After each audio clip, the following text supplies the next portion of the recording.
বন্ধু আমি ইচ্ছা করে দিন।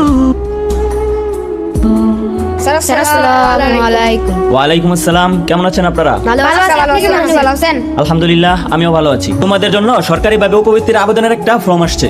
এই ফর্মে সবার নাম, বাবার নাম এবং বাবার পেশা স্পষ্টভাবে লেখবা। বুঝতে পারছো সবাই? আচ্ছা ঠিক আছে, ডান দিক থেকে লেখা শুরু করো। কি ব্যাপার, তোমাদের সবার বাবা কি কৃষক? জি না স্যার। তাহলে কৃষক লিখছো কেন? আর হামদালা কে? তোমার বাবার পেশা লেখা নাই কেন?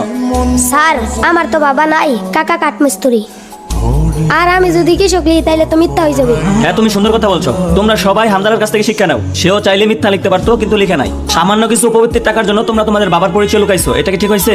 তোমাদের বাবার পেশা যেটাই হোক, ডাক্তার, ইঞ্জিনিয়ার, যাই হোক, তোমাদের উপবৃত্তির নাম আসবেই। জি স্যার, আর লিখবো না। এরপর থেকে মিথ্যার আশ্রয় নেওয়া যাবে না, ঠিক আছে? সত্যের উপর অটুট থাকতে হবে। আর হামদালা, তোমার ড্রেসের এই অবস্থা কেন? স্যার এমনি বইরা গেছি।